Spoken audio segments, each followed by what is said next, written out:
কার ইশারায় এই দেশ চলছে। ডক্টর ইউনূসকে আমি সাবধান করে দিতে চাই, ৭১ যেভাবে পাকিস্তানি হানাদার বাহিনীর আধিপত্যবাদ আমরা মেনে নিইনি, শুধু নিষিদ্ধের কথা বলা হচ্ছিল, যেটা আমরা দীর্ঘ ৮ মাস যাবতই নিষিদ্ধের দাবি জানিয়ে আসছি।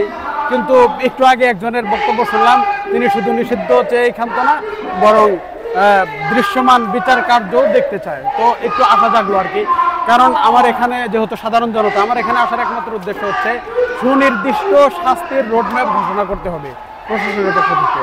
এটা হচ্ছে একমাত্র চাওয়া।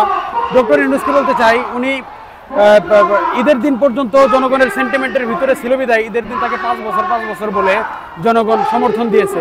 কিন্তু ওই ডক্টর ইউনূস এখন জনগণের সেন্টিমেন্টের বাইরে গিয়ে জনগণের কথা না শুনে সে আবার পশ্চিমার বলয়ের ভিতরে বাংলাদেশকে ঢুকিয়ে দিতে চাচ্ছে।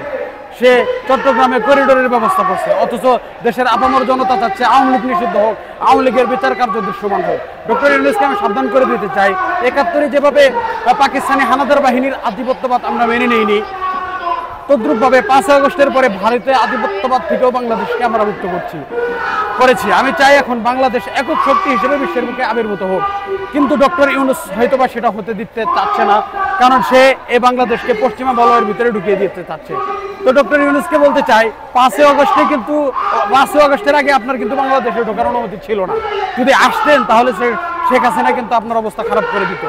তো আপনাকে আবার ৫ আগস্টের পরে জনগণ সম্মানিত ভাবে এনে আপনাকে রাষ্ট্র ক্ষমতায় বসিয়েছে, অথচ ওই শেখ হাসিনার বা ওই আওয়ামী লীগ নিষিদ্ধের ব্যাপারে আপনি গড়িমসি করছেন, আর ওইদিকে জনগণের সেন্টিমেন্টের বাইরে গিয়ে এই দেশকে পশ্চিমা বলয়ের ভিতরে ঢোকানোর চেষ্টা করছেন।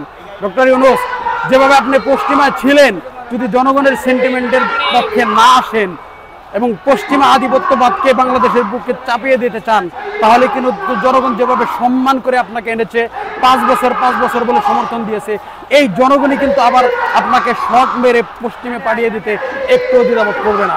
সুতরাং আওয়ামী লীগ নিষিদ্ধের বয়ান আমাদের এমনি না, কারণ তারা 13তে শাপলা ম্যাসাকার চালিয়েছে, তারা মোদী বিরোধী আন্দোলনে বাইতুল মোকাররম রক্তাক্ত করেছে, তারা করোনার সময় লকডাউনের নামে ওলামা ডাউন করেছে, প্রত্যেক রাজনৈতিক দলকে তারা জুলুম নিপীড়ন করেছে, তারেককে উল্টো ঝুলিয়ে পিটিয়েছে, খালেদা জিয়াকে দিনের পর দিন জেলে রেখেছে।